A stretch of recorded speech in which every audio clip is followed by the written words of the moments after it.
What's going on, millionaires? You're listening to the Million Dollar Mind Podcast, episode 163 on firing yourself with some systems and processes.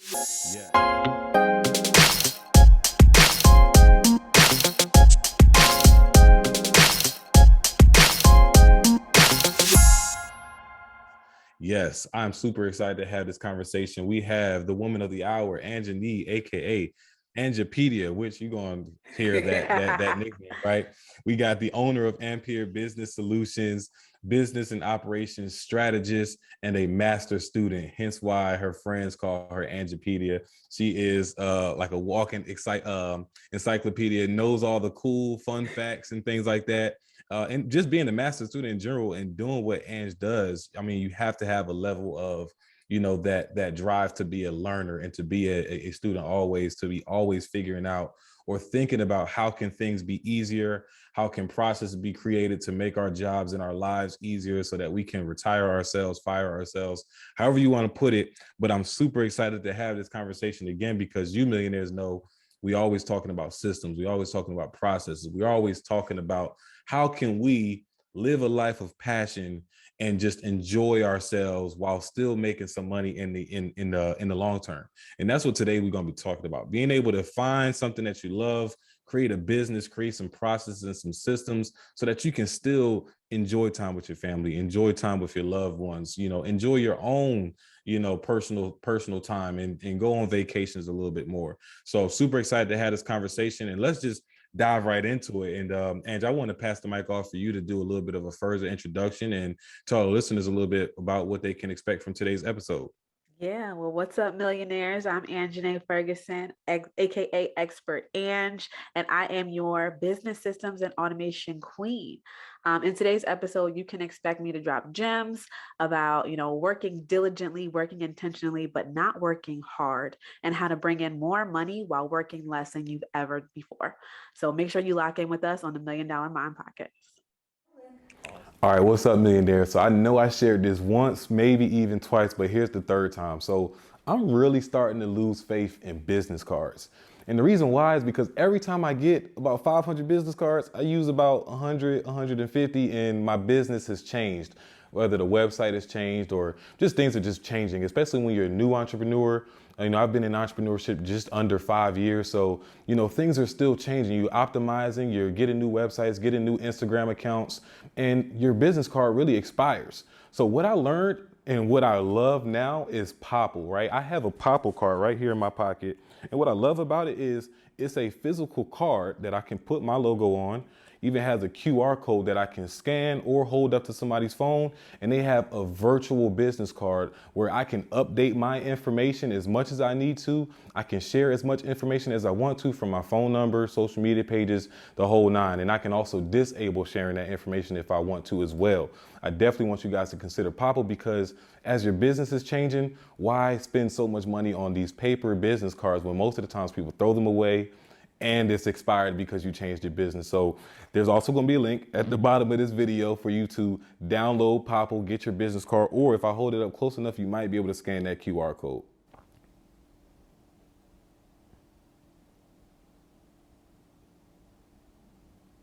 Awesome. Awesome. I love it. I love it. And that just got me even more motivated to have this conversation with you, Anj, because I mean, it just systems and processes like how we're able to work smarter and not harder. And, people always say grind until you die. Right. Yep. And it's like, we not creating businesses to do that. If we were creating businesses to grind till we die, we might as well just work a job. Right, We're just period. creating a job at that point. So I'm super excited to have this conversation. To our millionaires that are joining us for the first time, welcome. And to our vets, welcome back to the Million Dollar Mind Podcast, the most trusted podcast in the world for passion attraction. Let me just tell you, you are in the right place if you are here looking for money-making tips and tricks for living a more passionate life. So, Ange, let's dive into today's content and start off with some of your experiences and like what has molded you into the person that's really joining us today, this systems queen, this operational strategist. What experiences do you have that kind of turned your attention towards these things? Yeah, so I honestly ended up here by accident, which most ops managers will tell you that they find their way into this by accident. I started off in creative advertising. So my undergrad degree is in creative advertising. I was a copywriter. And in doing the work, trying to stand up ads and, build out marketing campaigns, realized that I like doing more than just the writing part. So when I got into, I guess it was my first job out of school. I went to my boss and I was like, hey, I know that I can do this, but I want to try to get my hands on some other stuff too. So he allowed me to start working on social media marketing. He allowed me to start working on digital marketing. And that was my first foray into the whole marketing campaign management side of the house when it came to advertising and things like that. Um, Changed roles and changed jobs shortly after that. And again, in that role, started off as a copywriter, but went to my boss and said, hey, I got more talent than this. What else can I do? And the first project that they gave me was the annual fundraising day for the organization, and ended up doubling the income, doubling the fundraising dollars that we had brought in from the year before from leading that campaign. And I was like, all right, so I got some skills in this. Like, what else can I do? Went on from there to start working on, multiple six-figure marketing campaigns, working on fundraising campaigns that brought in over $1 million, and figuring out that the pieces of the campaign, the things that are behind the scenes that make those ads come to life, are more important than what's on the ads themselves. So how much time we were spending on creating advertisements, how much manpower we were putting into, things like recording a commercial versus how much money we got as a return on investment in the back end. So how much money were we spending on manpower versus how much money we were receiving from doing that commercial? And ended up in day-to-day operations trying to figure out how to make the numbers make sense in that equation. So if we're spending 50 hours of manpower at $45 an hour, paying all of our staff trying to get this done, and we only bring in $1,500, it wasn't worth it. So really got into human resource management, project management, and operations management from that path. And along the way, found that optimizing your time to get more done faster, one, brings you in more money because you're getting more money making things done. Mm-hmm. But if you can get things done faster, you have more time to yourself. So in that space, I found myself, because at this time in my personal journey, I was in grad school trying to get my master's. It was like the beginning of the pandemic. So we were just in shutdown. I was working at a university. So all of our admissions events had to be transitioned to virtual. So trying to transition things like open houses, admitted student days over to the virtual space, trying to get my master's degree, trying to build out my side hustles, doing all of this at the same time. I had to figure out how to get it done on a regular schedule. So really found that I had to learn how to work fast. I had to learn how to work smart. And then I really didn't like working. Like a lot of people will try to figure out ways to say, I love what I do. I love what I do, but I love to rest. And I had to figure out ways to do everything that I wanted to do, make all the money that I wanted to make, and find ways to bring in that rest and that self-care that I wanted to do. So finding ways to optimize my time, finding ways to find radical rest in the midst of all of the things that were going on in the world became my passion. Mm-hmm. So now I help other people who are in the faith-based space, who are purpose-driven, who are, people helping other people. I help those people find ways to optimize their time so that they can make the most of their time at the desk and the most of their time away with their family. Right. Awesome. I love that. So it seems like you're really doing a great job of helping people who want to help people, right? Because helping people, though, as much as we enjoy it, can be exhausting. And as a coach, transitioning from not having a digital product to coaching one-on-one, I know from firsthand experiences, like you really enjoy helping people.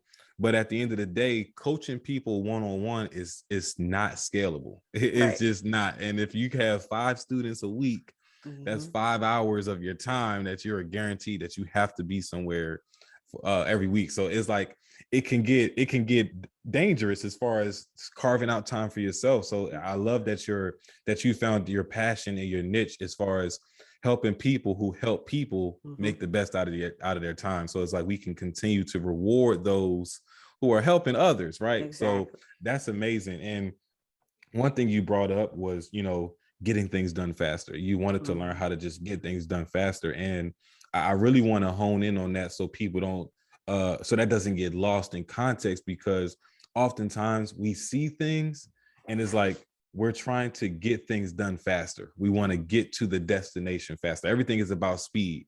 And we have this assumption that, okay, moving fast is more important than moving correct. Right. So when you first got into creating these systems and operations for moving faster and getting things done faster, how were you also able to still maintain that efficiency and that impact in your activities? Absolutely. So moving faster without sacrificing quality for sure. Um, so it was born out of the department that I was working in before I went full time in my business. The saying that they loved is that we're building the plane as we're flying it. And to me, that never made sense. Why on earth would you take off in this plane that's not all the way together and start putting stuff together? And it was like every project that we were working on felt like everything was getting done in the 11th hour. We were always 10 steps behind. We were always trying to play catch up instead of taking the time to take a step back, breathe, plan, and then execute. So the process of creating that plan to make sure you're not skipping steps, you're not having to go back and redo things that you did before, and streamlining that process makes you do things faster because you're not going to clean up the mistakes that you made in haste. So working diligently, working according to a plan allows you to get to your end destination more quickly because you're not taking those detours to fix X, Y, and Z along the way. So really understanding what you're trying to accomplish before you start, having day-to-day check-ins, having timed check-ins to figure out, all right, am I on track? Am I doing what I'm supposed to be doing? Am I going to hit my completion date? Do I need to change my goal date? And making sure that those things along the way, those little stepping stones along the way, are plotted accordingly to get there faster without sacrificing that quality. Yeah, that's super important. And also as far as like KPIs, like, Mhm. and of course this might be a loaded question because KPIs vary per Right. business and per industry. But as far as that, starting with the end in mind and working backwards and Mhm. trying to have that idea for what you want before creating these systems and processes, how can you start off with like what are your what I want to hear this. What is your method or the steps or process that you follow to create different types of KPIs or performance indicators that help you now work backwards? Like, these are the things that I want to measure, and now I can create systems to measure them more efficiently or create processes around them. What's your step-by-step process for that? Yeah. So it depends on the type of project. So I'll give you two different scenarios.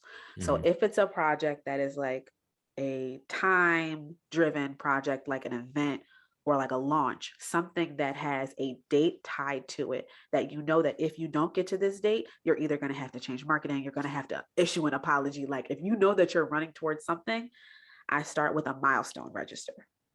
So basically, it is plotting out, working backwards from your final date and reverse engineering all of the milestones that are going to be the dominoes in your process. So, like if you're planning an event, what day do I have to get marketing out to make sure that I get the best turnout? How many people do I need to get on my return on investment? And how am I going to make sure that I'm reaching those right people? How am I going to pay for printing? All of those things. Anything that's going to be on your to-do list that if it's done late or if it's done improperly, it's going to have a cascading effect on the rest of the work. So you work backwards, plot out all those milestones. And then once you see those milestones, you can start to attach KPIs in those moments, in those bite-sized pieces, right? I find it that when you're trying to do things as a whole and you're trying to just only look at the big picture, it's very easy to get caught up in the, I think I'm going to do best this way. I think I'm going to do best this way, instead of looking at the research and looking at what the numbers are telling you and the small stepping stones along the way. So when you break it down into those big milestones, you can say, okay, if I have to get marketing out by, let's say, what is today? If I have to get marketing out by April 12th, I need to make sure that things are started by April 1st. I have to make sure that everything's signed off on by March 31st. and then set those KPIs according to those dates. For things like marketing, obviously you have to do your research. It depends on what you're doing. That's your time-based projects. When it comes to things that are like ongoing, like optimizing, like making your business better, like how many leads can I bring in, how much money I want to make per month, those things aren't necessarily tied to anything other than what your standards are and your goals are as a business owner. So what you have to do is take a stake in what you've already done, look at where you've already come from, right? Because you can't be setting, I want to make 10K months when you haven't hit your $100 month, right? Look at what you've Right. actually done. Set real, I hate the word realistic. Let me not say that word. Set intentional, calculated goals based on where you've already gone, where you already come from, and the work that you're already putting into, right? So if you know that you are a launch-based business and you're going to have different amounts of money coming in every month, depending on what you're launching that month, or if you're launching that month, set your goals based on that. But don't try to do it for the entire year. Don't try to do it, in these macro levels. The micro level is where the real work gets done. 1000%. And man, we got to coin that phrase. That's the first time I've heard it used like that. But I too do not like the word realistic, but intentional, calculated goals. Intentional, calculated, right? yep. Being more intentional and having a rhyme to the reason. A lot of times we just talk about the what, and I want to do this, I want to do that, but we don't think about the why. Right. And a lot of things go a far way of just thinking about the why. And now I do want to take a step back because it just sounds, from the outside looking in, it can sound so meticulous, right? It can sound like at some point we're doing too much. Like, at what point do you know, or do you find that you're maybe overthinking some of these things, right? Instead of like, because still at the end of the day, success loves action. Like, you have to act. And sometimes we can spend too much time like planning and trying to cross all our T's, dot our. When do you know that you're doing too much of that and not actually acting and making the mistakes? Because you can learn from the mistakes just as much as you learn from having these things figured out. Exactly. So when do you know you need to act? I have no idea. I'm going to be honest. I think I get to the point where I'm in the plan and I'm like, all right, now go. There's no rhyme or reason to when I say, all right, now go. But I get to a point where I'm like, I can get people at least in the start of this process and the beginning of this funnel. And if I have to fix it along the way, I'll fix it along the way. So my practice right now, build the template. If you know, like, so I built out this entire CEO time management bundle, and it's for people who do multiple things in their businesses, whether you're a podcast host like you are, right? So there's a template for what scheduling and planning out a podcast episode would look like. There's a template for what a marketing campaign would look like. There's a template for how you're going to launch a new landing page, but it's done, right? You do it once. Do it once, create a template, and then implement it. If you need to edit the template as you go, the only way you're going to learn that is by doing. So you build it out, you get it to a point where you're like, this makes sense. I'm confident in this. I feel good. And you start to test. You test your phase, you update and you optimize as you go. I'm never the person to say, if it ain't broke, don't fix it. I am always optimizing, always ongoing, looking for ways to grow, to improve. So, you just got to do it. You just got to take the leap, get into the work, and then eventually it will reveal itself to you what needs to get fixed and what needs to get changed. That's amazing. And I that does answer my question. And I even love that you tied in, if it ain't broke, don't fix it too, because it's like we're conditioned to just we're conditioned to not change. Like all of these things are like conditioning us to not change. And I'm learning along the way as well that if it isn't broke, you don't fix it if you want to stay where you are. Exactly. Right. So if you want to grow your business, you can't get to that $100,000 month doing the same things that got you to the 10K month. Right. So it may not be broke. It's going to continue to earn you 10K a month. Right. But if you want to earn more, you have to change some things. So I love that you brought that up. And again, it sounds like you know when to move and when to act because you're still focusing on intentional, calculated goals. So they're intentional. So your body just knows. Are you opposed to, let's say, because I love the concept of templates. Are you opposed to just like starting something, but having the intentions of documenting your steps so that at least you did it, you know what it takes to do it, but you at least have the steps to where you can now build out the template after the fact. Absolutely. So I just found a software. I'm gonna have to go look and figure out what it's called. But I found a Mhm. software, or I follow another ops manager, and she plugged the software that copies your clicks. So like if you know that you're doing a process and you know you do this process all the time, but you don't know exactly how to write it down, you start the software and it follows what you're doing, captures what you're doing, and creates the template for you.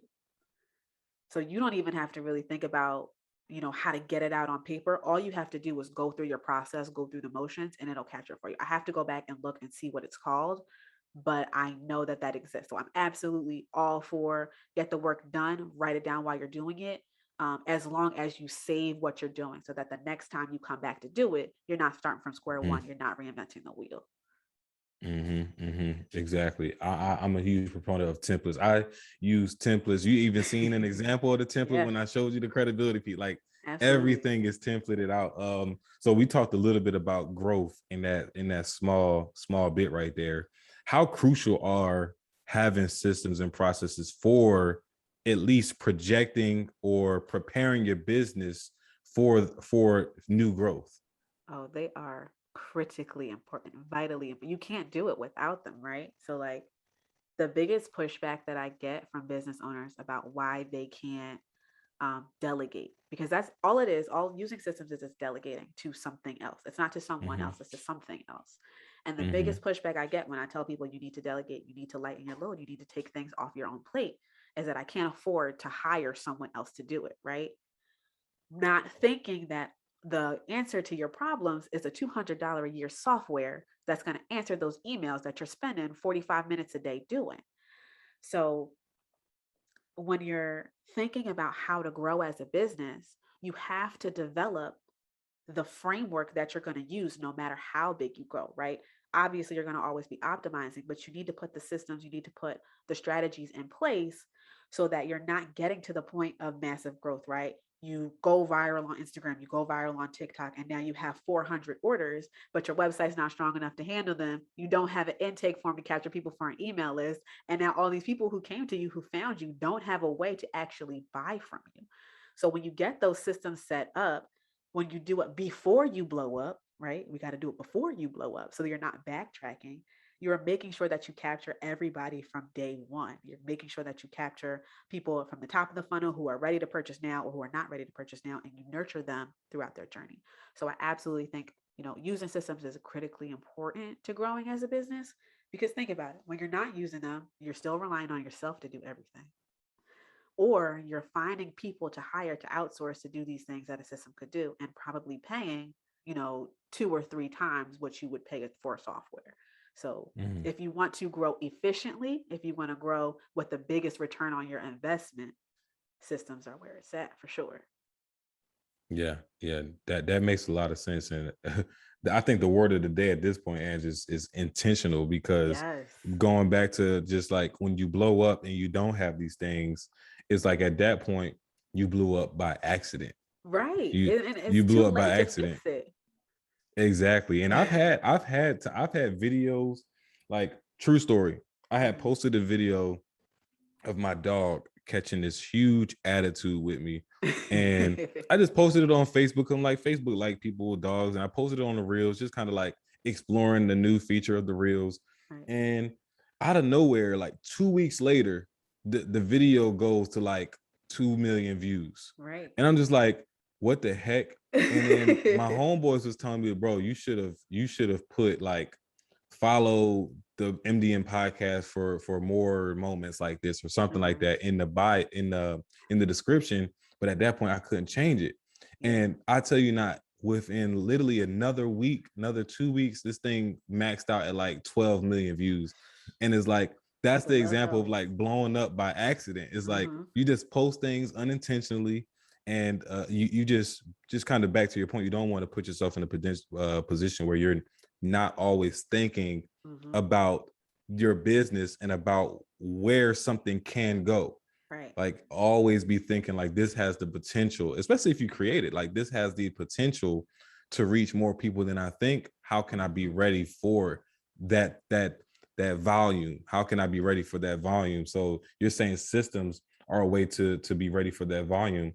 For sure. Are systems mainly just for softwares, or can you create systems around people, even for the Yeah. people who are looking to, delegate with other people instead of, softwares and things like that? Yeah. So systems and strategies are my two pillars. So the systems are the softwares that you use, the platforms that you invest in, and your strategies are Hmm. how you move as a business owner and how you move as a business. So we have complete like formulas, blueprints for whatever systems you need to use, and strategies for how you're going to move as a business. So what that means, um, thinking about what your mission is as a business before you launch, thinking about how you're going to use your logo before you figure out what it's going to look like. Um, Thinking about the color psychology in your brand palette before it goes public as a logo or as your Instagram, colors, right? Every single thing is intentional, and it is serves a purpose for how you're going to run as a business owner. So you think about your mission, because your mission informs you, or it leads you to what kind of partnerships you're going to do to grow, right? Your mission leads you to the type of person you're going to market to. The psychology behind your color palette tells your viewers, your audience, your followers what to expect from you without you even having to open your mouth, right? Because color has meaning. So just thinking about all of those strategies before you move forward, before you get to the point of growth, because at that point it's too late, right? When you're onboarding your first hires, it's too late to think about how you want your company culture to be. Because at that point, they're going to decide the culture for you, whether you like it or not. But Hmm. things like, choosing your messaging intentionally, creating strategic messages so that when you get on a platform like this, like $1 Million Mind podcast, you know what you're talking about. You're not just off the cuff trying to make it up, right? So, like, I'm a huge proponent for things like building a messaging vault or a content reservoir of all of the things that you're going to talk about, your content pillars, your content types. I'm a huge proponent for time blocking. So I know how I'm going to spend every single day of every week, because my Mondays are for something, my Tuesdays are for something, my Wednesdays are for something, my Thursdays are for something. I don't work every Friday. So my Fridays are whatever I want them to be. But yeah, making sure that you have those strategies as a business owner, because you started a business for freedom, right?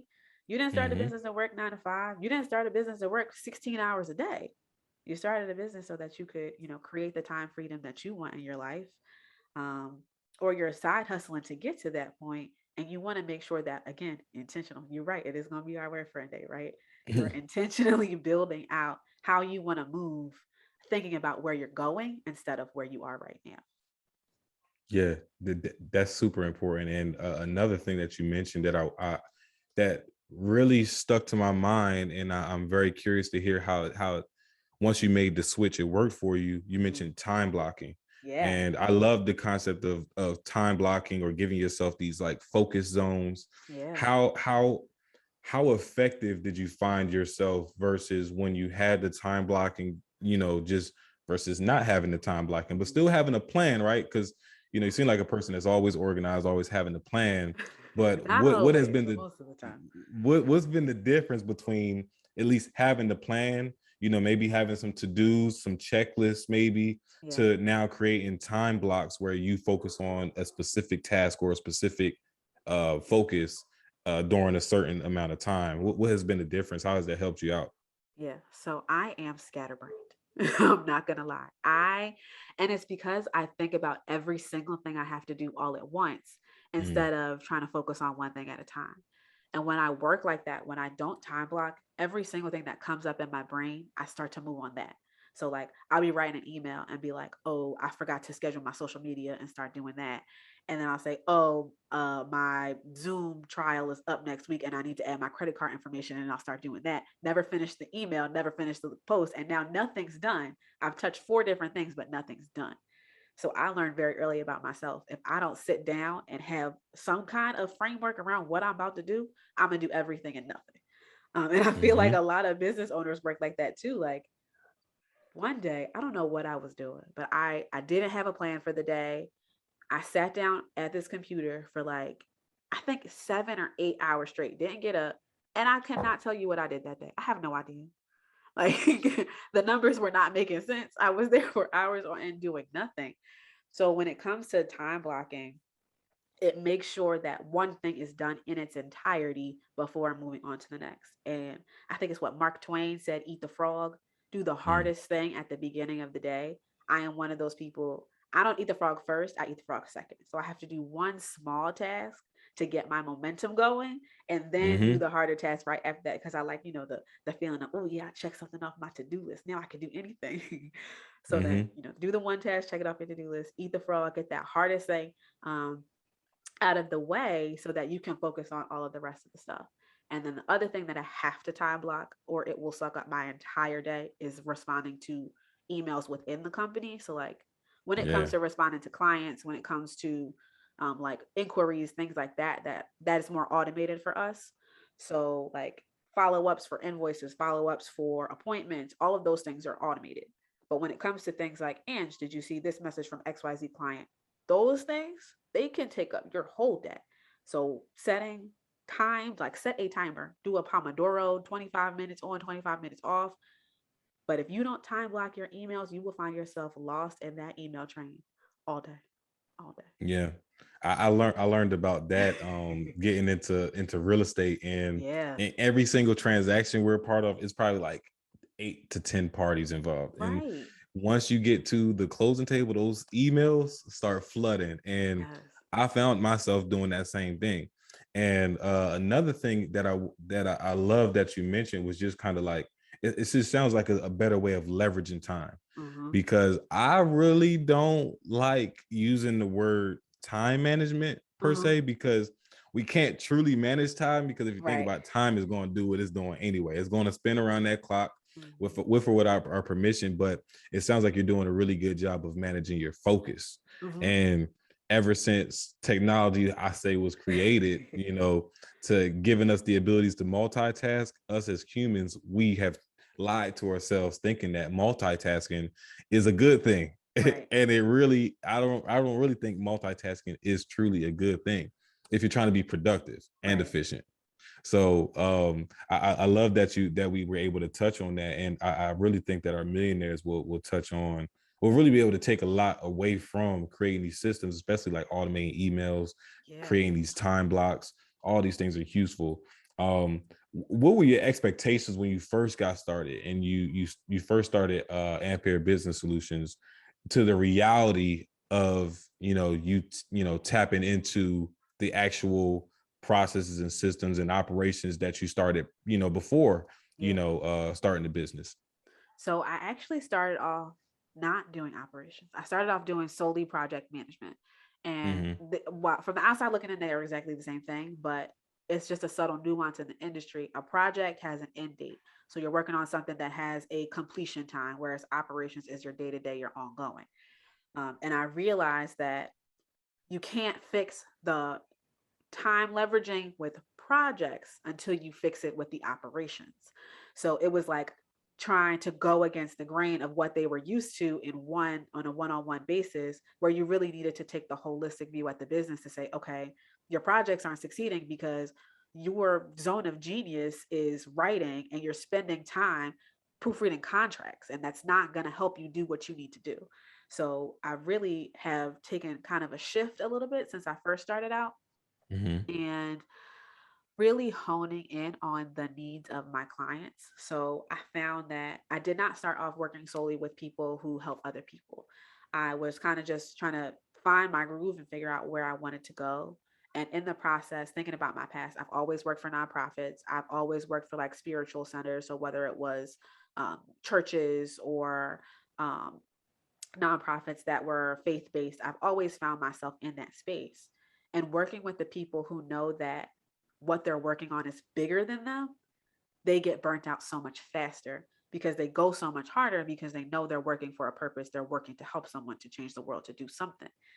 So trying to shift my focus from, okay, we're trying to get any business to get these projects done right, to we're trying to help the people that are, helping lives, the people who are giving of themselves to better other people, stop feeling burnt out and give more of themselves in a better capacity so that the product they're creating is better. The experience that they're creating for others is better. So I really came into this one out of a somewhat out of necessity, I really did not want to start my business. I'm not going to lie. I was always like the top tier performer. I thought I was going to be employee of the year, and work for someone else for the rest of my life.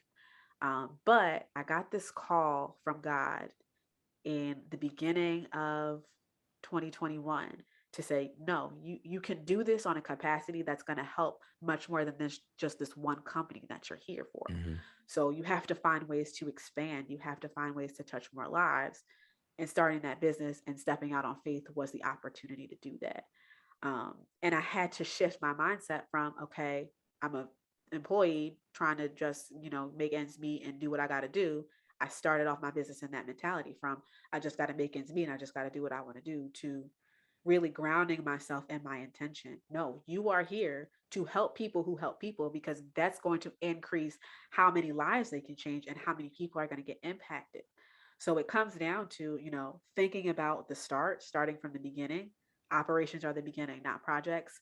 Focusing on people is the beginning, not focusing on the dollar. So trying to shift those mindsets. It has been a complete journey, a complete 180. I never thought I would end up here, but very, very happy to see where God's taking me, to see where I'm ending up. Yeah, yeah, and I'm glad you were able to shift that mindset, of Yeah. course, for obvious reasons, right? Of having you on here and speaking about, your experiences, and I think that for that same reason of, why you had to go through that mindset shift, I think is the same reason why I'm not really too much of a fan of the word realistic or the Uh-huh. word employee. Yeah. And I think it is meant that that word is just naturally going to give us this mindset naturally. But I think that if you are an employee, because there's nothing wrong with having a job, being employed, but if we shift the mindset of being an employee to a contractor, Yeah. and we have this understanding that we're contracted to do this job to bring a certain level of innovation, just to be entrepreneurial minded, we can use these spaces of employment as like the training, facilities, the basketball court, the football field, the track, field of what it is that our calling is and our purpose is. And it sounds like you did a really good job of, once you shifted that mindset of seeing, your job as this opportunity to train, Mhm. learn more of these systems, learn more of these operations. So then once you were prepared to make the jump into creating your own business, it's like you were already doing that. So it's Yeah. like you didn't have to start all over. Yeah. And that was not a mindset shift that came easily. And I Mm-hmm. will say one of the things that helped me get there was your book. So I read your Mm. book. If you have not read the book, go get the book. Lead from the Front. It's a great book. It's a very easy and impactful read. Okay. And I realized that the way I was modeling my activities as an employee when I was working full time was leading me to become like the leadership at the company that I didn't like. So Mm. realizing that I was picking up practices from these people who were imparting their knowledge on me, and it was changing my trajectory in a way that I didn't like. So I had to shift my mindset to say, okay, if I work for somebody else, they set the standards of their values, they set the standards for their mission, and it doesn't necessarily align with me. So what do I want to do? How do I want to be a leader? How do I want to shift my mindset? And your book was definitely helpful in getting me there faster.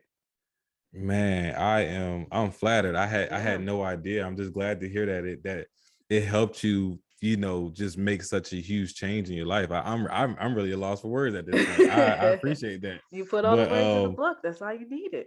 yeah, yeah, I love it. I love it. Thanks again for that.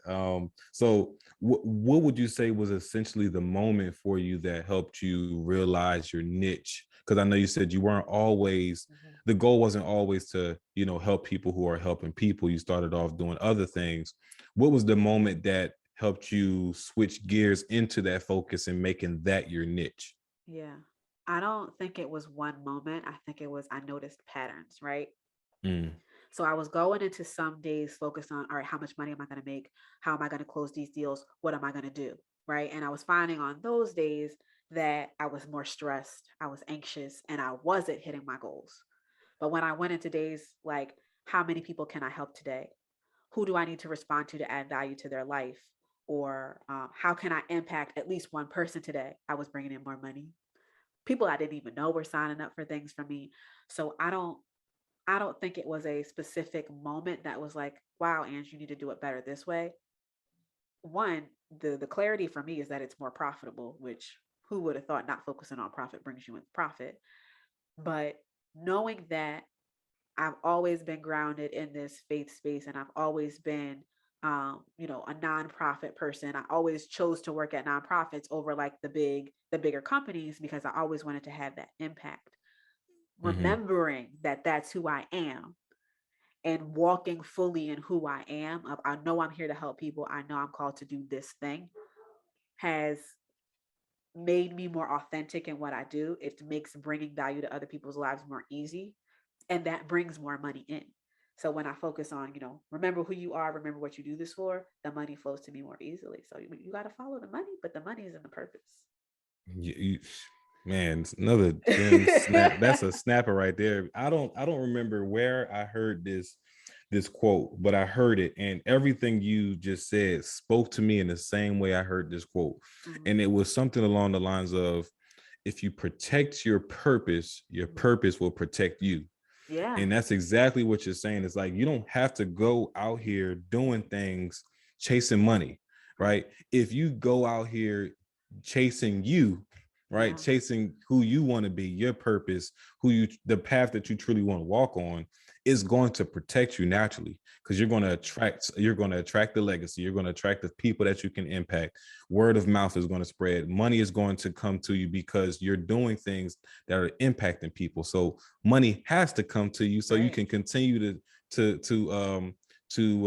impact. Just, it's the natural law of the lid. So everything that you just said really spoke to me in the same way that quote did.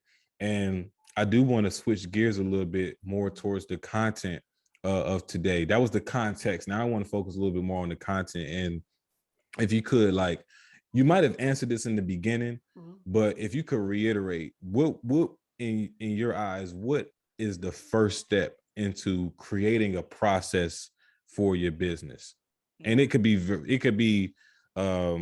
yeah, because I I get that, it's a whole lot of businesses, a whole lot of industry, so it can be very it doesn't have to be niche specific, but just the first step in general to creating a process. Yeah. So start at the end. Hmm. What do you want to accomplish is where you need to start. Because until you've gotten clear on where you're going, you can't possibly figure out how to get there, right? So you used to start with, let's say you're planning an event. The end goal is the event. It's a successful event, and you know that. But what does it mean to be a successful event? Do you have 50 people attend, or do you have 150 people attend? Do you have 50,000 people attend, right?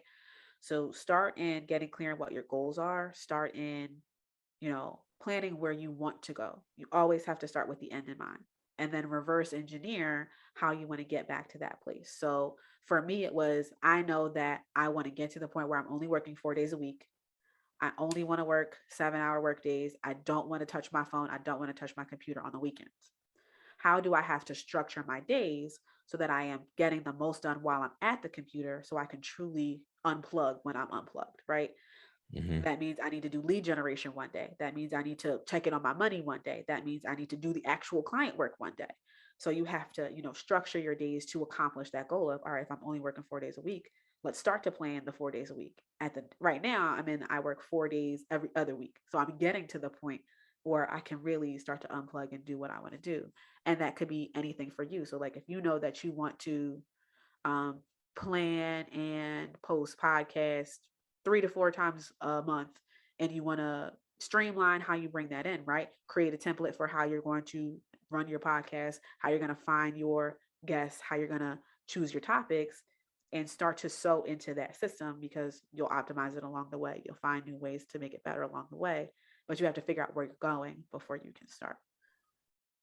Definitely got to know the end in mind, keep the end in mind, and work backwards. And I do, we did talk about that in the beginning. What do people try to avoid, that is, from your experience of your clients that come to you, what do people typically try to avoid that is actually necessary and shouldn't be avoided?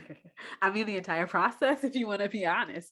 Um, but I think the biggest hurdle that I find people have to overcome in order to be successful in these systems is letting go of feeling like you have to do it all. And that is like, it seems like such a vague concept. It seems like, what does that have to do with business? But until you shift your mindset from you being the person that physically does everything, you're never going to be able to let go of enough things to automate and bring in that passive income.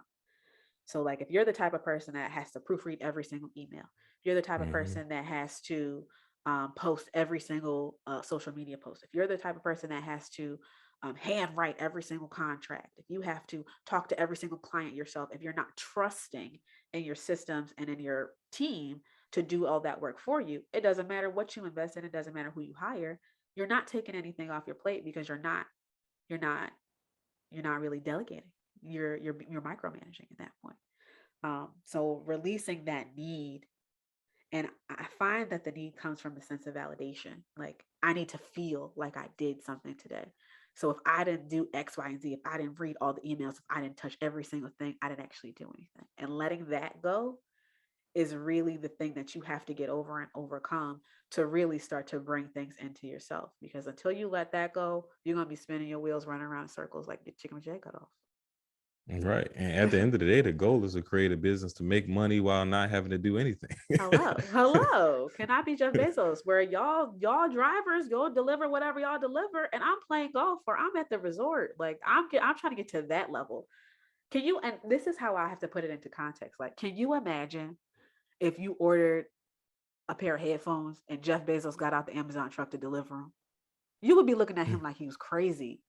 And Mm-hmm. that's how your clients are looking at you. Like, why are you responding to this email asking how where my package is? Like, have somebody else do that. Let a system do that. You don't have to do that, because when you're really that CEO, you're so far removed from those day-to-day little things, or you should be, because you should be focusing on how to bring more money. That's your focus as a CEO. Mm-hmm. I love that mindset, and Yeah. it's like great minds, Ange, because you Yeah. literally are touching on things. I literally went on a Twitter rant yesterday where I said, Mhm. so many of us claim to be entrepreneurs when we actually are entrepreDOERS. Yep. Everybody wants to do every little thing and they don't want to let go and delegate, like, of course, like you said, to the people or to the systems and softwares that could be doing these things for us easily, while we can focus on getting to the growth, getting to the money, getting to the purpose, the overall purpose of the business in the first place. Yeah. Um, and I think that relies on our trust in ourselves to lead. Mm. Like, Amen. we just want to do because we really don't want to be responsible for telling people what to do, because we don't know how to tell people what to do. I, Exactly. I truly believe that. So, what do you think is the overall mindset we should be in when it comes to creating these processes, starting with the end in mind? Like, how can we? Let me ask you this: what's your favorite place or favorite environment or favorite time to brainstorm a new idea and the end in mind for that idea, whether it's a new business or a new project? Yeah. Okay. So I am, like I said, we are a faith-based business. I'm Jesus lover. So I always start in, prayer and meditation, because when my ideas are divinely guided, they Mm-hmm. succeed, no question, right? When I'm trying to figure out things and I'm like, I found this on Instagram and I thought that was cute and I try to work it out, there's always something, but when it's divine, it's easy, right? So start in, trying to figure out where you want to go, do that prayer, do that meditation. I love candles. I love getting in my zen and just being in the moment and focusing on, okay, what do I need to accomplish? What do I want to accomplish, right? Let's say my goal for the year is to help 30 businesses, impact 30 entrepreneurs, 30 business owners, help them streamline their systems so that they can find this time freedom, right? So I know that that end goal is 30 business owners, right? Mm-hmm. What do I have to do? Who do I have to become? What space do I have to be in as a person to lead those 30 business owners and lead them well? What do I have to do every day? I got to talk to God every day. I got to do my research every day. I have to perfect my craft every day. I have to do the work in the process every day so that I know that I am developing my skill set to where it needs to be to impact these people, right? And thinking about that, knowing that I need to nurture them. What kind of nurturing do these 30 people need? So going into the intention of setting that nurturing. Do they need the value of how to build content pillars? Do they need the value of what systems are going to get them the biggest return on their investment at the first stage of their journey, right? So figuring out where the people who you're impacting are, where are they? Helping them get from step one to step two to step three in their journey. And maybe you're not step one or step two, maybe hiring you is step four, but making sure that you're supporting them through that funnel, through that process of understanding what you do to get them to that next step of hiring you, right? So when it comes to getting there, thinking about how you need to nurture them, thinking about what's going to push them to act from step A to step B. Does that mean building out a funnel to get them from step A to step B? Does that mean putting on a master class to get them from step A to step B? Does that mean going live, doing a podcast, and just thinking about all of those, fine-tuned details that are going to move that needle to get you to that goal? But really starting with, getting clear, setting clear intentions, making sure your mindset is where it needs to be as a business owner. So am I letting go of what I need to let go of? Have I said my affirmations today? Am I exercising and keeping my brain and my body at the highest peak of what they need to be? And just making sure that, you're sowing into yourself as much as you're sowing into your business so that you are bringing the best foot forward to all of the people you're impacting and that you are setting your goals and setting your intentions to succeed, with purpose. Mm, I love that. And you mentioned this word a couple times in that piece, funnel. Mm-hmm. And how can you, for someone who has never seen, never heard, not familiar with at all of what a funnel is, how can you dissect that in the easiest way for someone to understand the importance of a funnel and how funnels can even create sub processes and subsystems that can help you work even more efficiently?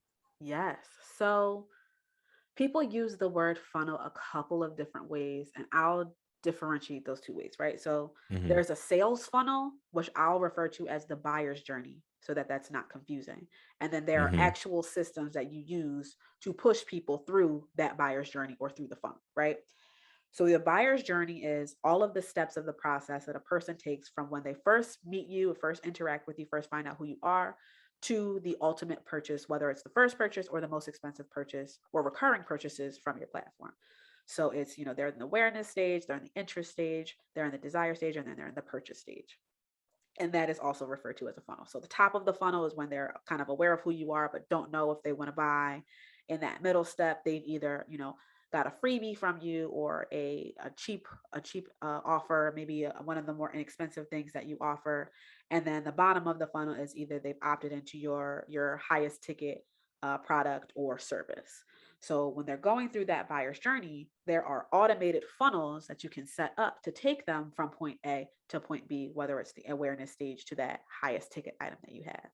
And you set up landing pages and automated, email marketing, automated social media marketing to push them from step one of that buyer's journey all the way to the bottom, the end of that highest ticket item of the buyer's journey. Mm. Mhm. Well said. Well, very, Yeah. very well said. If I was a rookie, I would 1000% be like, I need a funnel. I even Yeah. need a funnel. I need Me too. more funnels. Listen, I hit need to me up. create more funnels. Hit I'm me definitely up. gonna be I hitting you up, got you. Ange. And speaking of, right, like what are some of the characteristics of your ideal client? Like, how can some of our millionaires who are like listening to this and like, wow, I think I really want to work with Ange. How can we not only, expect for you to change our lives, but how can we make, being a client of yours easy? How can we just make the journey, mutually beneficial for both parties? Yeah. So step one is that you already got to have the business idea. Like I'm not, I can help you with a lot of things, but I'm not going to help you find your passion. You got to go to a different coach for that. Okay. But once you have the business idea, you have the foundations of the business set up. So you have your name, even as basic as, you have your name, you have what you want to do. If you are a purpose driven business owner. So, if you are faith based, mission based, nonprofit, anything that impacts the lives of other human beings, you are my ideal person, right? I live for helping the people who are going to help others. One of the things I always see on Instagram is like when you're that person that says, get you and me, because you can't ever find the me that's as good as you are, or, I always wanted a friend like me, right? I always try to be Mhm. that person to those people, the people who can't find someone who's going to give that extra level of support or go the extra mile. I want to be that for you, right? So if you find yourself, you're always the person that people are relying on, you are the responsible friend or you're the responsible sibling, you are the person who really is dedicating your lives to helping other people, this is where it's at for you, right? And then in your journey, helping you figure out exactly how to set up, how to find the digital products that you can sell to automate your income, how to use systems like, your website builder, email marketing systems, funnel systems to sell those products, to sell your services on repeat without you having to lift a finger, and really find the ideal clients that you're going to serve to help make other people's lives easier. So just know that if you were a person who knows they need support, who was like, man, I'm up 16 hours a day, not knowing who I could call, you could always call on Anj. Okay. I'm answer that phone. 1000%. I love it. I love it. And we're almost done here, Anj. And I want to say thank you for the time you spent with us so far. Before we part ways, I do want to switch gears to the rapid fire round, right? And that is sponsored by our guys over at Pod Deck. So I got 5 random questions that I'm going to ask you that have nothing to do with today's conversation. The advice is just to be brief, be brilliant, and most importantly, have fun again. Okay. All righty. Awesome. So the first one is, who would you most like to sit next to on a 10-hour flight, and why? They got to be alive? No, they don't have to be alive. 10 hours. That's a long time. It's a long flight. You must be going to like Costa Rica or something. All right, this is supposed to be rapid. So the first thing that came to my mind was Cleopatra. Cleopatra is one of those people, like, if you ever wanted to meet somebody dead or alive, that's always my answer, because she was so young and she did so much in so little time. She was like 18 years old, overthrew all these kingdoms, she was running the show. Okay. Probably not helpful in today's day and age, but I just think it would be so incredibly cool to meet somebody who did that much for the world. I love it. So Cleopatra. Number 2, we got, would you rather give up all... Okay, this is the first time I had this question. Would you rather give up all drinks except for water, or give up eating anything that was cooked in the oven? Give up the drinks. So you rather give up so you can only drink water. I want my food now. I don't play about my food. I want my food. Yeah. Sometimes I just crave hot food. Like, yes. I don't know how people are raw vegans. Like, y'all tripping. Yeah, and it's like I still can't even get past the vegan cheese. It's not. Let alone it's not. They haven't delivered what I need them to deliver. I really do want to switch gears into veganism, but they have not delivered on that cheese. I can do it most of the stuff. Like I love a tofu. They're getting real far with these plant-based meats out there. Like they're top tier right now. We're in Lent right now, so I've been eating a lot of plant-based meat, and it's good. Yeah. But you're right, that cheese it does not get melty right. It doesn't. The only one that I found that's like close is the Daiya brand cheese. It's DAIYA or whatever. They're the best. They ain't right, but they're as close as you're gonna get with some. They ain't right, but they're the best. All right, number 3. What's something that we would never guess about you? Something that you would never guess about me. I don't know. I know everything about me, so I can't guess it. I played 3 sports in high school. I was a 3-sport athlete. Okay. Yeah. I feel like people are always surprised by that. Basketball, field hockey, and lacrosse. I'm not more so surprised at the fact that you played 3 sports. I'm surprised at the 3 sports. Why? First of all, I think I met one person in my life who has played field hockey in high school, and that's you. Field hockey was my number 1 sport. I had to play 3 sports. I think all through middle school, I had to play 3 sports at my school. And then when you got to high school, you could decide which ones you wanted to play. Field hockey was my sport. I did everything else to stay in shape. Like you couldn't stop me on that field. I was forward. I was scoring goals. That was my life, man. That's what's up. And our field hockey and lacrosse, are they like relative? I know, like, are they relatively similar? Because those 2 paired kind of make sense. They're kind of similar. So like the field is similar looking. You have the same position. So you have like a forward, you have a midfield, and you have a backfield. The rules of the game are different, but like it's like every game you're trying to score a goal. So they're pretty Yeah. similar. They're pretty similar. Gotcha. Number 4 is, what is the dumbest way you've been injured? Playing tag. Damn, you When got I injured was in playing the fourth, tag? yep, I was in fourth grade. I tagged somebody wrong and I fractured my wrist. Like, I broke it. It wasn't like, oh my God, it hurt. No, I broke my wrist playing tag at school. Dumb. Tag is I'm starting to learn tag is a dangerous game. I also injured myself playing tag.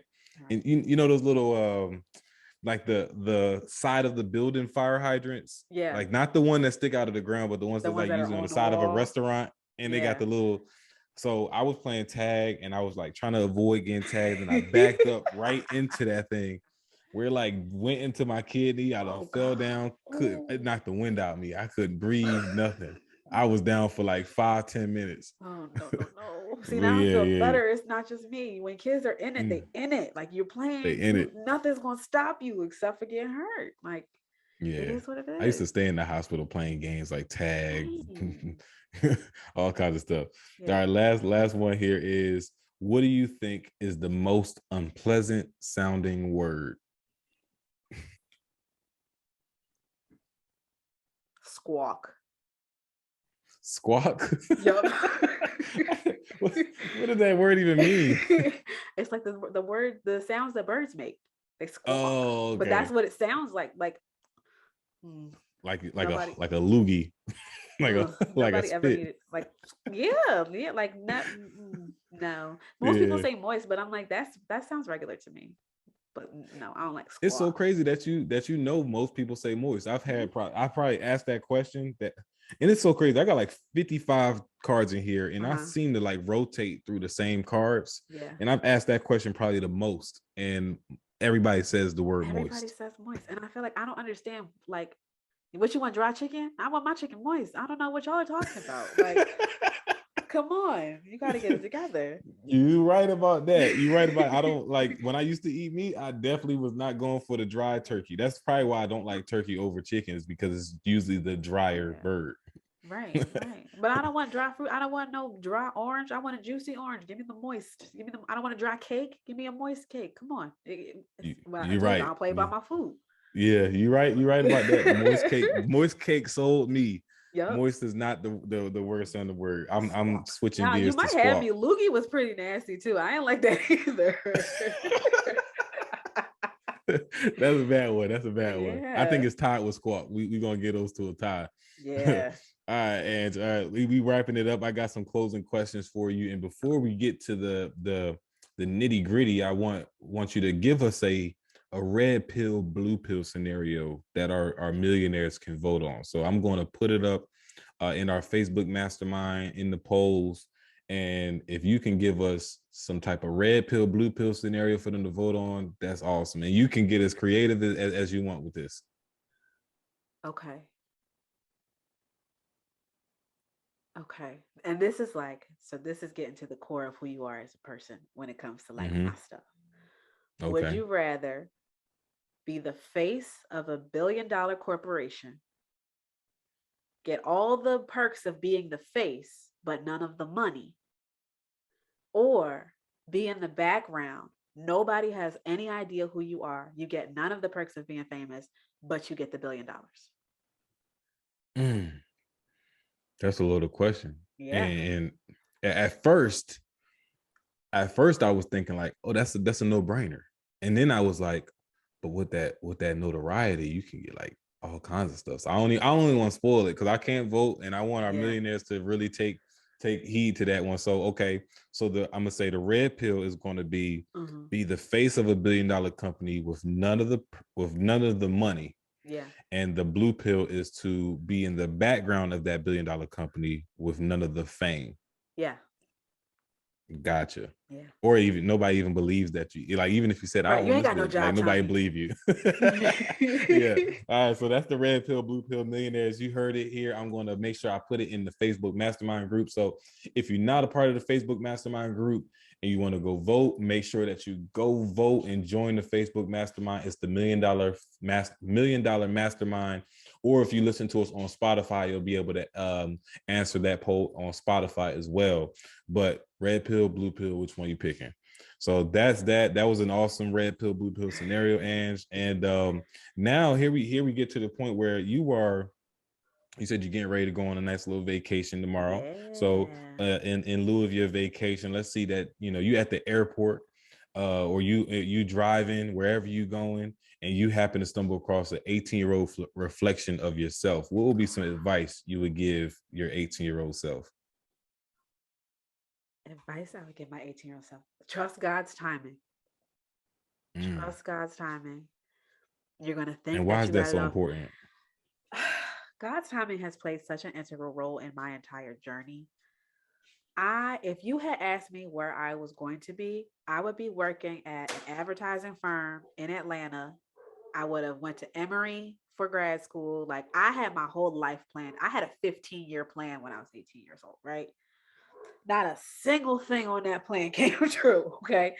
I have pivoted so many times. If you had told me I would ever be back home in Philly, I would have told you were crazy. But now I'm back home. I'm a homeowner. I'm a business owner. Never in my life would I thought I would have been here. But just the happiest that I've ever been, and having the potential to go anywhere that I want to go. It beats whatever plan I thought I was going to have. So trusting God's plan and trusting God's timing are just essential. And don't worry about what other people are doing. Stay true to who you are. So many people get caught up in this comparison trap, especially in social media age. They want to be the person that looks good on paper, and that's why my red pill or blue pill is what it is. Because people are going into debt, renting private jets to take pictures for Instagram and having no money. I would much rather be the person with no followers and all the dollars. Like, come on, come on. So trust who you are, believe in who you are. Don't worry about what anybody else is doing, because what's for you can't flee from you. It's going to be yours. It's going to be yours. And what I think it was somebody said, it might have been Drake. I'm hearing Drake's voice when I hear it, but it's like followers don't add up the dollars. It's like Right. you got to get past that. And it's also a piece of that shiny nickel syndrome as well too. When we Yeah. see, it's like see monkey do. It's like, oh, they're killing in that space. I want to kill in that space because I also enjoy that thing. But you don't look at the work that it took to get there, and you didn't look at what God's timing was for them. Right. And I was just having this conversation with our last guest, Coach Bonds. Yeah. She was talking about pretty much the same thing. And we came to the discussion, like, there's like, we all say we're waiting for a certain door to open up. Right. And we're waiting for this door to open up to get to the next step. But the door that you were looking to open, that you were waiting to open up, wasn't opening because you decided not to go through the first door. Right. That wasn't in your plan, in your 15-year plan, right? Yeah. God may throw in a whole nother door that's behind you. It may require you to take a quick pivot in order for you to see the door opening, and you got to go through that door to get to the next door. And what you said is like just staying true to yourself more so, and being receptive and open-minded to opportunities that you have to just pivot and maybe not backtrack, but sidestep, right? You got to just move over a little bit because, I don't think that God really puts things in our life to where we have to backtrack. It's more so just a little sidestep or a hurdle we have to jump over that may take us, or climb over, that might take us a little bit of some time. So I love that advice. Staying true to the process, trusting God's timing is great advice for especially an 18-year-old that's getting ready to graduate high school, and has a decision of whether they want to go to college, whether they want to enter a trade, whether they want to start a business, and you have the pressures of everyone telling you what they did, right? And I'm a educated Black man with a degree, and I love our HBCUs, I love our colleges and universities, but it's like, if it's not for you, it's not for you. And I can't be the parent when I get blessed with kids to, make my kids feel like they have to go to college if they in their right mind and their heart don't feel like it's for them. Right. You don't gotta go to college, but you gotta do something. You gotta do You something, gotta right? do something. And I'm gonna have the resources to give you so you can figure out what, Exactly. like, that's my biggest thing, is make sure I can point them in a direction to go through that identification discovery phase. I saw something. I think I was watching The Home Edit, which is great shows on Netflix. It's about home Mm-hmm. organization or whatever. And one of the founders of the company said that they moved in with her parents when they started the company so that they could have the extra funds. Both of them moved into her parents' house. They both lived there so that they could get their business off the ground. And I was like, how powerful is that to be able to gift that to your children, right? Like, you know what you want to do, you bring you and however many people in your team need to come into this to get your business off the ground. Here's the resources to get started. Like that for me was like, that's life goals. That's my intention. They set right now. That's my intention. So I feel that to my whole core, to my whole core. Got to make it happen. Got to make it happen for the youth. All right. Well, Ange, like I said, I keep saying it, it's been a pleasure having you, and I'm just glad that you were able to, make some time to join us and our millionaires who will be tuning into this and dropping the gems that you dropped so far. Now I want to give you the space to, tell us about any news that you're excited about, some projects that you're dropping.